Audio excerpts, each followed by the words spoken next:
All the nights you call me nothing.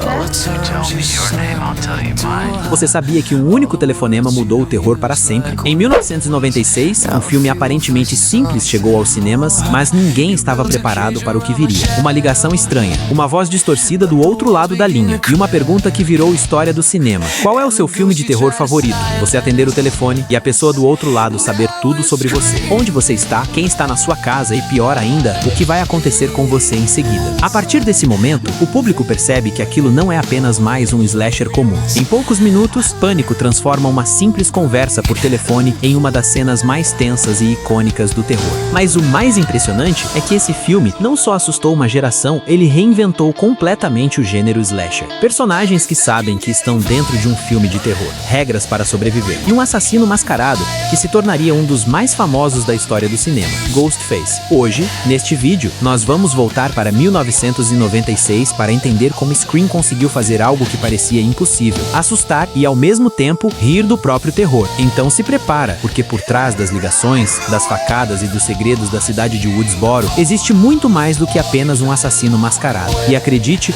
o primeiro crime desse filme é muito mais cruel do que muita gente lembra. Então explode aquele like insano, porque esse vídeo está de matar. Simbora!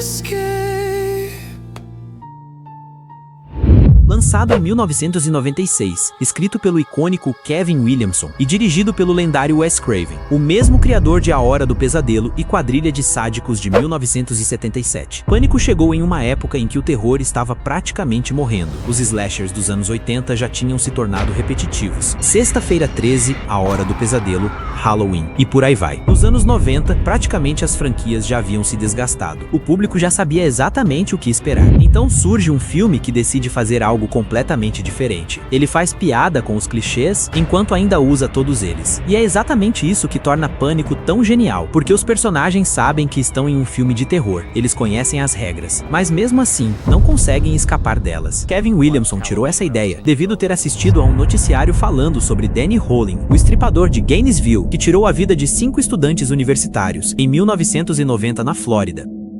Antes mesmo da história começar, Pânico já entrega uma das aberturas mais icônicas do cinema. Na minha opinião, é a mais icônica. É uma obra-prima. A cena começa simples, uma garota sozinha em casa. Casey Becker, interpretada por Drew Barrymore, a queridinha da América a morrer nos 15 primeiros minutos do filme. Atriz que era pra ser a final girl do filme, no lugar da Neve Campbell. Tanto que na época tinha ela na foto do pôster, todo mundo esperava que ela iria embrasar nas cenas caóticas e tudo mais. Na época ela estava em seu auge, e todo mundo esperava por ela nesse filme. Mas aí a garota teve uma ideia genial. Ela mesma decidiu por si só que queria ser a primeira a morrer. Então o filme já abre com a morte dela, dando um soco na boca do estômago do público, fazendo uma das cenas mais memoráveis do cinema. Ela está preparando pipoca quando o telefone toca. No começo parece apenas um engano, mas a conversa começa a ficar estranha. Que número é esse? Pra que número você ligou? Eu não sei. Eu acho que você ligou pro número errado. Não, minha filha, ele não ligou para o número errado. Então o filho da mãe insiste e liga mais uma vez. Alô? Desculpa, eu acho que liguei pro número errado. Então por que ligou de novo? Quero falar com você um pouquinho. Ai, tem outros números apropriados pra isso, tchau. Minha filha, esse é o apropriado. A garota já incomodada desliga, mas o sem vergonha liga outra vez. Alô? Por que você não quer falar comigo? Quem tá falando? Fala o seu nome que eu falo o meu. Ah, eu não vou dizer não. Ela diz que está fazendo pipoca para assistir um filme de terror. Então o homem do telefone começa a fazer perguntas sobre filmes de terror. Qual é o seu filme de terror favorito? A garota responde ser Halloween. Halloween. Aquele do cara que usa máscara branca e anda por aí perseguindo babás. O mais curioso aqui é que ela pega a faca ao mesmo tempo que fala de Halloween, fazendo a referência ainda mais aprofundada sobre Michael Myers. Em uma tentativa de acertar qual era o filme favorito do assassino, ela menciona A Hora do Pesadelo. É, do Fred Krueger. Fred, isso mesmo. Assustador. É, o primeiro era, mas os outros são uma porcaria. O melhor de tudo é que o Wes Craven zoa um pouco aqui os outros filmes da franquia, só elogiando o primeiro, justo o que ele criou. Muito bom. Em seguida ele disse: a garota tem namorado? Você tem namorado? Ela diz que não. Não. E ele pergunta qual é seu nome. Ainda não me disse seu nome. A garota não fala e pergunta o porquê do querer saber seu nome. Por que você quer saber meu nome? Talvez para costurar na boca do sapo, sua jamanta. E ele diz que gostaria de saber para quem estava olhando. Porque eu quero saber pra quem eu tô olhando. O que você falou? Eu quero saber com quem eu tô falando. Não foi isso que você falou. E o que você acha que eu disse? Olha, eu tenho que desligar agora. Já deveria ter feito isso há muito tempo, sua anta. Mas é aí que tá. Ele revela algo assustador. Ele consegue ver ela. A partir daí, o jogo começa. Não desliga na minha cara. Nó, desligou na cara, mano. Eu não deixava. Droga. Alô? Eu falei pra não desligar na minha cara. O que você quer? Talvez atravessar uma faca em sua barriga, sua mosca de boi. E tadinha da pipoca, já está até pedindo as contas. Ele retorna e ela o xinga, deixando o assassino furioso. Cretina. Se desligar na minha cara de novo, eu vou estripar você como um peixe. A nossa Xuxa da Shopee entra em desespero correndo pela casa, falando que iria ligar para a polícia. Escuta aqui. Se você não parar com isso agora, eu vou ligar pra polícia. Mas ele diz que não iria adiantar, pois eles estavam no meio do nada. Eles não chegariam a tempo. Estamos no meio do nada. E já começa por aí. Quem em sã consciência ficaria em uma casa dessa no meio do nada? É pedir pra ir de ralo. O que você quer? Ver como você é por dentro. Ui, safadinho. Quem tá aí?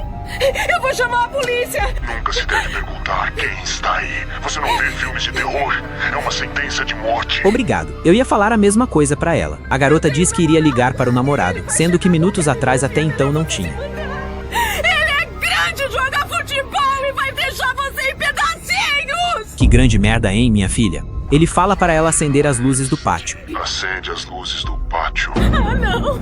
E adivinha? Lá está o seu namorado, todo embalado a vácuo, pronto para o abate. Se ela errar as perguntas, alguém morre. E em poucos minutos, o filme deixa claro uma coisa: ninguém está seguro, nem mesmo a atriz mais famosa do elenco. E foi exatamente essa cena que chocou o público em 1996. Porque todo mundo achava que Drew Barrymore seria a protagonista. Mas o filme quebra essa expectativa logo nos primeiros minutos. Ele diz que quer jogar um jogo. Então diz perguntas sobre os clássicos do terror. Primeiro ele diz a ela qual é o nome do assassino em Halloween. Nome do assassino em Halloween.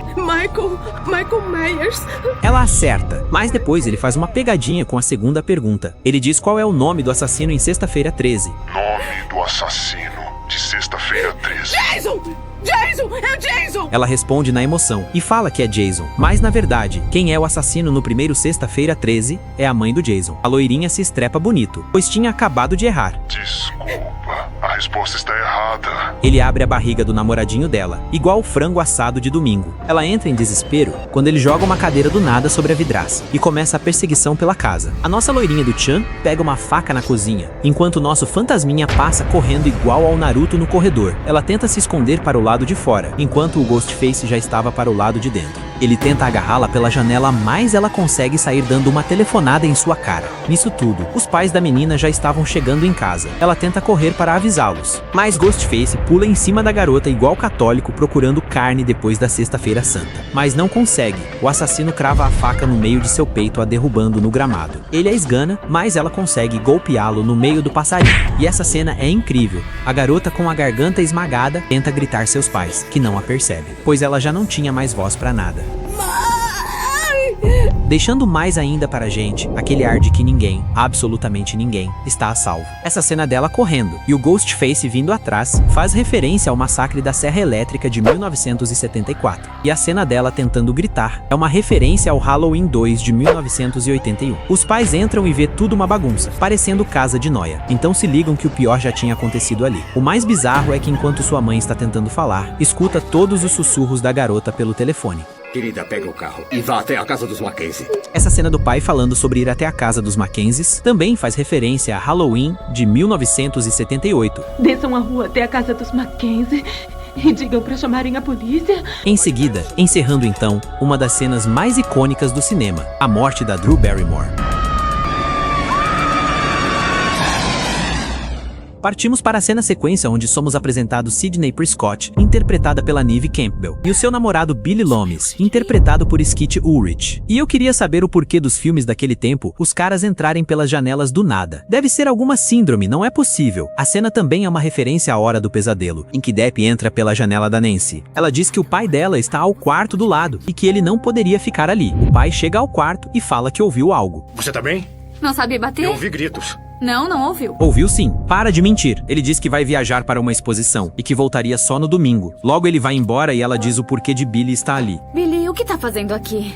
Ele diz sobre ter assistido O Exorcista, assimilando o relacionamento deles com o filme ao estar censurado, querendo fazer aquilo que vocês já sabem. Os dois dão uns amassos lá no quarto e hora que ele está indo embora, ela mostra as bexigas de água para ele, que diz a ela ser uma tentação. E olha isso, mano. O cara vai embora pela janela parecendo um ladrão. Se eu fosse o pai dela, ele iria logo levar um balaço, só para aprender. No dia seguinte, o negócio fica doido. Sidney chega na escola e vê a polícia e a televisão fazendo reportagem. Então somos apresentados a Tatum Riley, a melhor amiga de Sidney, interpretada pela Rose McGowan. Ela diz sobre Casey Becker e do namorado Steven Orth terem sido mortos na noite anterior por ser o pior crime acontecido em anos. Sidney fica surpresa, pois a garota sentava ao lado dela na aula. Ou melhor, não sentará mais. Em sequência, Sidney se desliga completamente olhando para a cadeira vazia onde Casey sentava, e é chamada pela professora mal amada, que não deixa nem a pessoa sofrer seu luto em paz. Os policiais estão interrogando todos da escola sobre o que aconteceu. Um deles é o policial Dewey, irmão de Tatum, interpretado por David Arquette, e o outro com o aeroporto de Mosquito é o xerife Burke, interpretado por Joseph Whipp, um amigaço de Wes Craven, que também fez o policial em A Hora do Pesadelo. Agora uma das cenas mais memoráveis desse filme. Eles estão conversando na fonte da praça, falando sobre o que os policiais perguntou a cada um deles. O filme já nos mostra Stuart Macker, namorado da Tatum, interpretado por Matthew Lillard, e o nerdola Randy, interpretado pelo Jamie Kennedy. Eles falam que teria que ser um homem para ter feito tudo aquilo. Sidney diz sobre como se estripa alguém.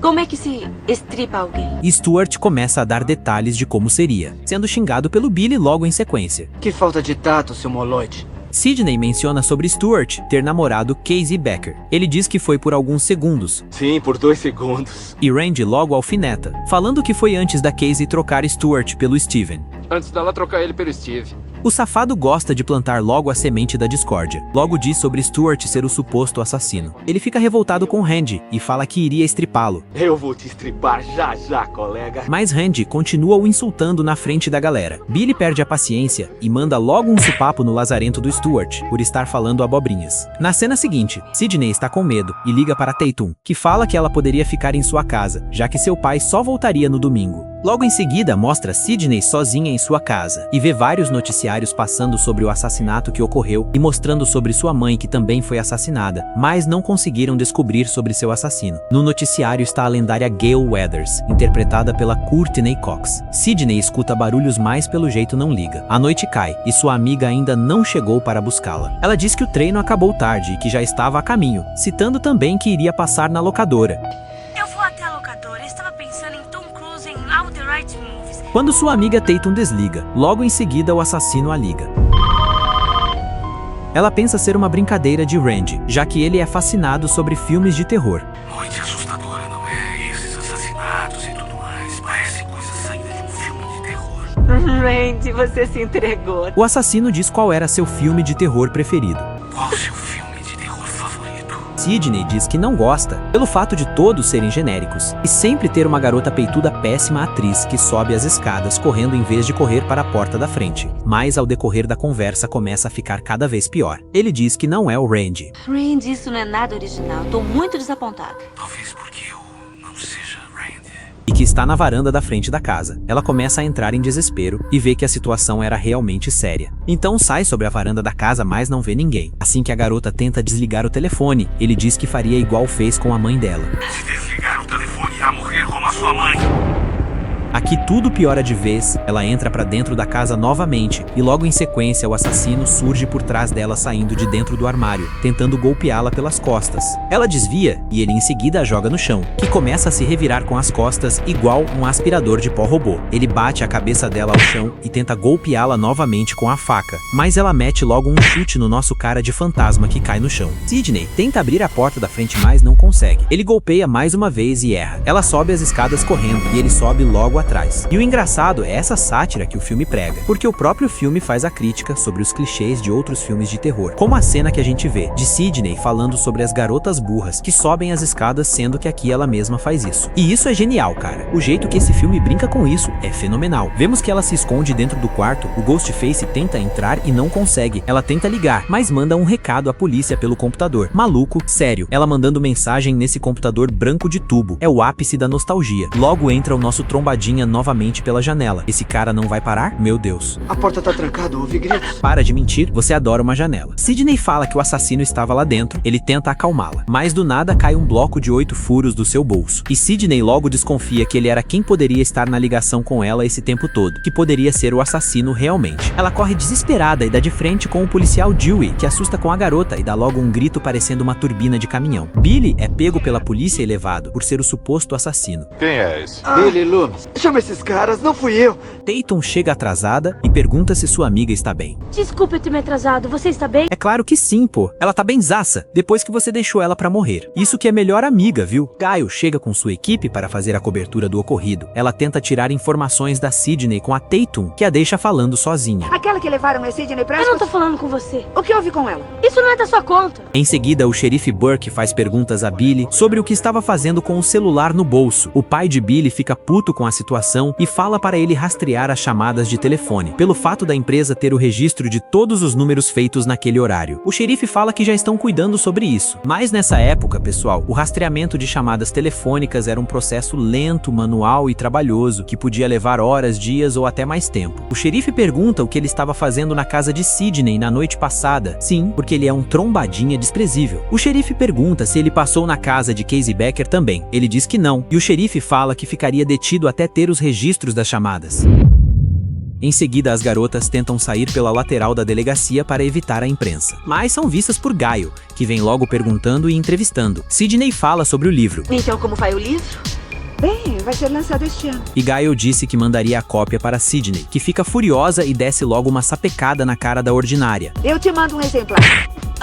Foi o resultado da postura insensível e oportunista da repórter após o assassinato da mãe de Sidney. Isso aqui é muito bom, cara. Na sequência, Sidney está na casa de Tatum, quando recebe uma ligação de Ghostface, e percebe que na verdade não poderia ser Billy, e sim outra pessoa. O que foi? Alô? Cara, eu quero entender o que esse Dewey tem na cabeça. Você não tá vendo que ela já colocou o telefone no gancho, seu animal? Como esse cara tá na polícia? Sério? No dia seguinte, Dewey diz a Sidney que Billy tinha sido solto. O Billy foi solto. Pois as ligações não vinham do celular dele, a conta estava limpa. Assim que Dewey deixa as meninas na escola, a reportagem logo vem entrevistá-la. E olha quem temos aqui, Linda Blair, que fez a Regan McNeil em O Exorcista, de 1973. Na sequência, Sidney está conversando com Tatum e Stuart, quando passa um louco vestido de Ghostface, assustando todos do corredor. Sidney fica revoltada com a situação e sai correndo, quando se esbarra com Billy, que está subindo as escadas. Você ainda acha que sou eu? Sim, eu acho. Ela pede desculpas a Billy por ter pensado que ele seria o assassino. Não fui eu, Sid. Eu sei. Ele diz a ela que ela não é a mesma pessoa desde que sua mãe morreu, comparando com a mesma situação da separação de seus pais. A garota fica nervosa com suas palavras e vai embora. A cena seguinte mostra Sidney entrando no banheiro. Ela escuta duas GP falando mal dela e decide se esconder escutando tudo o que as rabugentas estavam bostejando. Mas logo depois é que o negócio fica sério. Ela escuta uma voz vindo de dentro das portas e decide olhar. Sidney. Não vê ninguém e retorna para o que estava fazendo, quando de repente ela escuta mais uma vez. Sidney. O filho da Figa estava em cima da privada, certeza que estava mandando um cagão, cortando o rabo do macaco. Ele sai de dentro do banheiro e tenta golpeá-la, ela consegue desviar do ataque saindo correndo em seguida. A polícia baixa na escola depois do ocorrido. Gaio vem para conversar com o policial Dewey, para tirar informações sobre o atentado. Existe um problema no campus? Não, está tudo sob controle. Aham, tá sim, confia. Gaio, com seu jeito nada normal, dá uns chavecos nele, mas logo a escola anuncia que as aulas estariam suspensas pelo ocorrido, e que teria o toque de recolher. Gaio diz a Dewey sobre o pai de Sidney ser um suspeito também. Dewey não descarta as possibilidades. Você já localizou o pai de Sidney? Não eliminamos essa possibilidade. Mas logo também manda um chaveco em Gaio, no estilo Dom Juan. É muito mais bonita pessoalmente. O cara é uma máquina, cê é louco. As garotas saem desesperadas, se perguntando quem poderia ser, mas logo chega Stuart falando que vai fazer uma festa em sua casa para comemorar as suspensões das aulas. Todo mundo morrendo e o maluco não tá nem aí com a bagaça. Tatum convence Sidney a ir, e ela topa.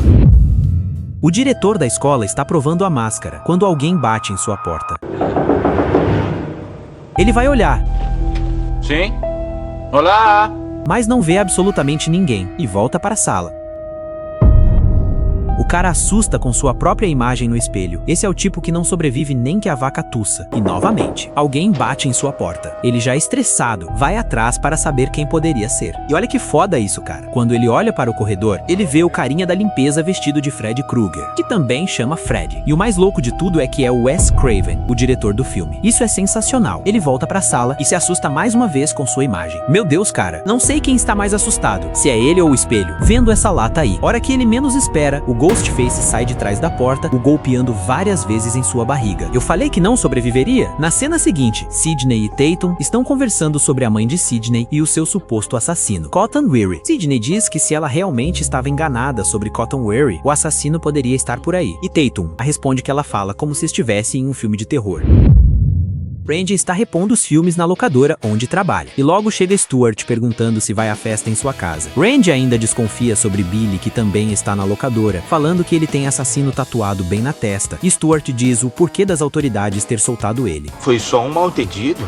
Ele não fez nada. Você é mesmo um cara ingênuo. A palavra assassino tá estampada na cara dele. E Randy diz que é pelo fato dos policiais não assistirem filmes de terror, senão saberiam que ele realmente era o assassino, falando que sempre haveria uma razão idiota para matar a sua namorada. E fala que o motivo disso era a Sidney não querer vucu-vucu com ele. Você acha que a Sid sairia comigo? Mas sim, viu? Elas gostam é dos que não prestam, meu amigo. Logo na sequência, Billy aparece bem atrás de Randy, botando medo nele e falando que a cabeça maluca de Randy está fazendo ele perder o sentido da realidade. O toque de recolher começa, o xerife Burke diz a Dewey que as ligações feitas naquela noite vieram todas do celular do pai de Sidney, ligando já um alerta maior de que ele seria o assassino. A festa começa, e Dewey deixa as garotas em frente da casa de Stuart. Gail chega com a van de filmagem sem ninguém saber, mas é vista por Dewey, que pergunta o que ela está fazendo naquele lugar. Ela responde que nunca se sabe quando algo virá a acontecer. E Dewey diz que ali não teria nada de reportagem, que era só alguns jovens se descontraindo. Não tem muita história aqui, é só um bando de garotos se divertindo. Você que pensa, viu? Pra um cara que tenta falar com o telefone já no gancho, você não tem muita moral aqui não, viu, meu chapa? Ele fala que tem que voltar pra fazer a segurança dos garotos. A Gail já joga o 157 no menino Dewey, que a deixa entrar junto com ele. Nada boba. Eles entram na festa, mas a bicha é esperta a nível supremo. Ela deixa uma câmera escondida sobre o rack da televisão. Caso fosse acontecer algo, já estaria tudo gravado. Nessa cena a seguir, Tatum vai pegar algumas bebidas na geladeira da garagem.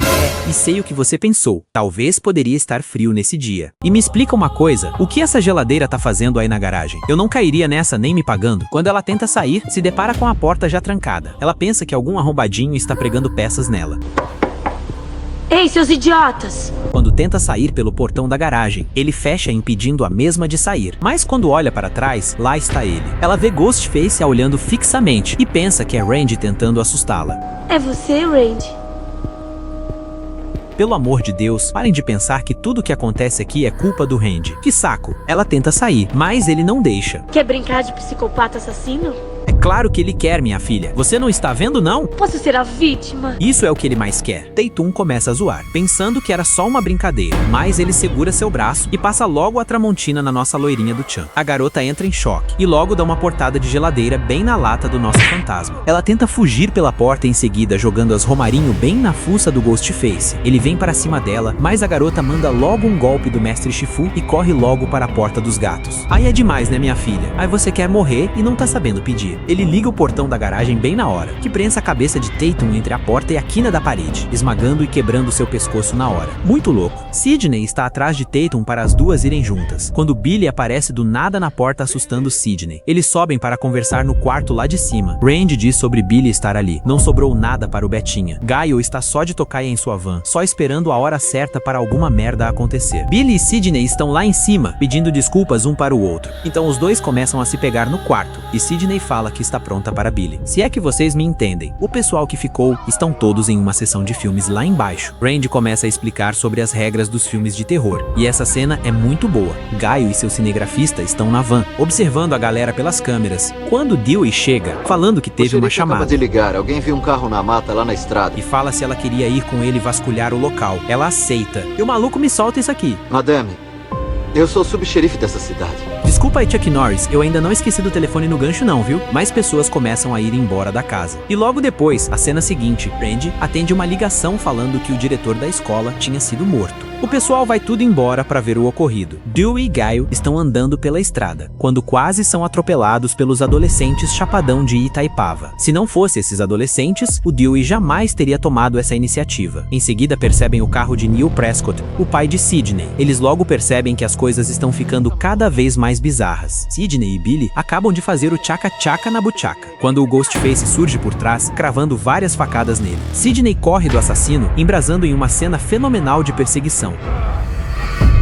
Ela se esconde no sótão, enquanto ele tenta quebrar a porta. Ela sai para o lado de fora da janela, mas o assassino puxa seu braço, fazendo-a cair em cima do barco perto da garagem. Lá embaixo, ela vê a Tatum, sua melhor amiga que já havia sido morta há um tempo. Randy está assistindo Halloween na sala, quando o Ghostface surge atrás do sofá, pronto para mandá-lo para a cidade dos pés juntos. Mas ele é salvo pelos gritos de Sidney, que faz o assassino sair dali. Ela chega na van onde está o cinegrafista de Gale e fala que o assassino está atrás dela. Eles vê nas câmeras o que estava acontecendo, mas o cinegrafista esquece que as câmeras tinham um delay de 30 segundos. Tem um delay de 30 segundos. Resumindo, o assassino já estava perto demais. Ele aparece e corta o pescoço do cinegrafista, que na sequência golpeia o ombro de Sidney e logo passa a persegui-la novamente. Mas ela consegue escapar pela parte de trás da van. Dewey e Gaio estão voltando em direção à casa. Ele fala para ela entrar na van e pedir reforços ao xerife. Dewey entra na casa parecendo um policial de filme de comédia. Esse cara é um arraso. Gaio grita pelo cinegrafista, mas logo percebe sangue sobre o chão da van e sobre o asfalto. Ela se apavora e tenta ligar para o número da polícia. E logo ao lado aparece Randy, que leva 3 telefonadas no meio da fuça, descobrindo em seguida que seu amigo também havia sido morto. Do nada, Sidney teleporta em sua frente, fazendo Gaio bater a van em uma árvore. Sidney tenta voltar para casa, mas ela encontra Dewey na porta, com uma faca enfincada nas costas. Ghostface aparece atrás bem na porta, arranca a faca de Dewey e vem para cima de Sidney novamente. Ela entra dentro do carro de Dewey e tenta conter o assassino de entrar ali a qualquer custo. Mas quando pensa em sair com o carro, o malandrinho do nosso Ghostface pegou as chaves, impedindo a garota de sair dali. Ela tenta pedir ajuda pelo rádio da polícia, mas não percebe que o nosso cara de fantasma tinha entrado pelo porta-malas. Ele tenta enforcar Sidney por trás, mas ela escapa e corre para a direção da casa. De repente, chega Randy e Stuart, acusando um ao outro de serem o assassino. Sidney não confia absolutamente em nada que os dois falam e fecha a porta na cara dos endiabrados. Logo vê Billy cheio de sangue. Ele cai sobre as escadas que parece até que foi empurrado por Nazaré Tedesco. Sidney o levanta e ele diz que teriam que pedir ajuda. Ele abre a porta e Randy entra rapidamente. E logo em seguida Billy solta a lendária frase: Todos nós enlouquecemos às vezes.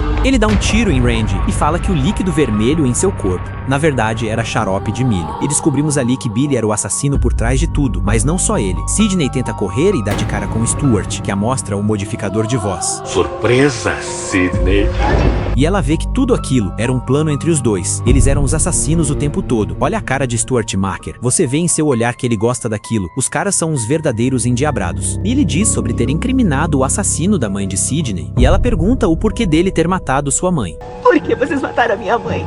Por quê? Até então, ele não tinha nenhum motivo para ter feito aquilo, mas logo ele revela que foi por causa da mãe dela ter se relacionado com o pai dele e causou a separação entre os dois. O legal era que nem o Stuart estava sabendo disso. Ele acaba descobrindo junto com a Sidney. E isso é demais, cara. O plano dos dois é de longe o melhor de toda a franquia. Eles estavam matando na ordem, para que tudo parecesse um filme. O primeiro ato seria a morte de Casey Becker e Steven. O segundo ato seria a perseguição de Sidney. E o terceiro ato seria na festa de Stuart. Eles levaram tão a sério que Sidney só poderia morrer se fizesse vucu vucu. Muito doido. Vão incriminar o pai de Sidney, fazer com que ele estivesse enlouquecido no dia do aniversário da mãe dela e estivesse matado todo mundo, matando Sidney no final e dando um tiro na própria cabeça. Assim eles escapariam de tudo e de todos. Eles começam a se mutilar um ao outro, para que pelo menos ficassem algumas marcas de que tinham sido atacados. Billy pede para Stuart pegar a arma, mas quando Stuart chega para pegar, Gaio aparece já apontando para a cara dos dois. A Fátima Bernardes do terror acaba esquecendo de destravar a arma. Billy a segura, pega a arma de sua mão e dá logo um chutão que faz ela cair toda estribuchada no chão. Mas logo depois eles notam que Sidney e seu pai sumiram da cozinha. O telefone toca e descobrem Sidney falando com o modificador de voz do outro lado da linha. Eles ficam putaços com aquilo e começam a entrar no desespero. Vem contra ela, seu imbecil!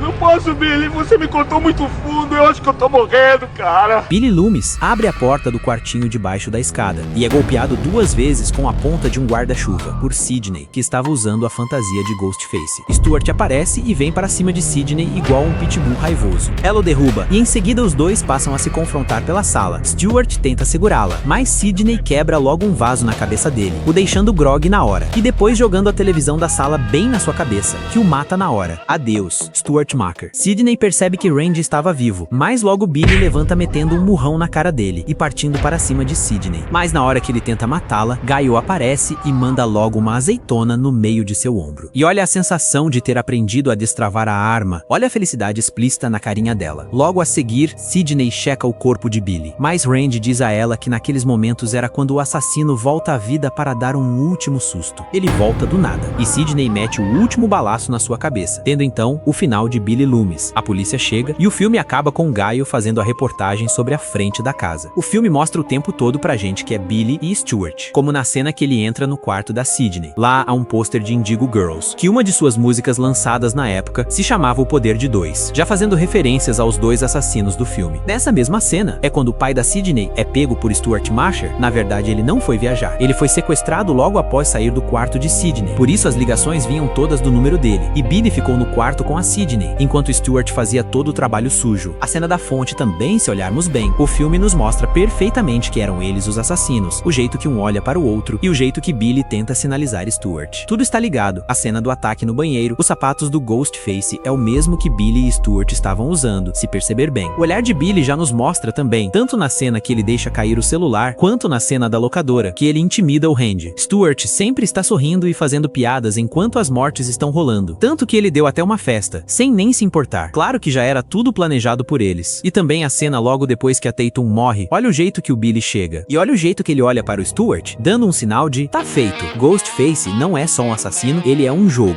Durante o filme você cria teorias, suspeita de todo mundo e o roteiro brinca com sua mente o tempo inteiro. E quando a verdade é revelada, é aquele tipo de plot twist que te faz querer assistir tudo de novo só pra pegar os detalhes escondidos. Depois de Pânico, o terror nunca mais foi o mesmo. Ele abriu caminhos para filmes mais conscientes, irônicos e inteligentes. Influenciou diretamente uma geração inteira de slashers. E mais do que isso, transformou o público em parte ativa da experiência. Você não só assiste, você participa. Talvez seja por esse motivo de Pânico de 1996 ser tão simbólico para o universo de filmes de terror, pois ele é uma obra-prima. Mesmo satirizando os outros filmes e ao mesmo tempo fazendo as mesmas coisas que eles, ele ainda assim tem o seu diferencial. E agora me diz, se você estivesse dentro de Pânico, você sobreviveria ou cairia nas mesmas armadilhas, mesmo sabendo das regras? Se curtiu esse vídeo, já deixa o like e se inscreva no canal, porque tem muito mais sobre esse universo vindo por aí. E cuidado ao atender o telefone, porque a próxima ligação pode ser pra você. E lembre-se, filmes é a nossa terapia. Até logo!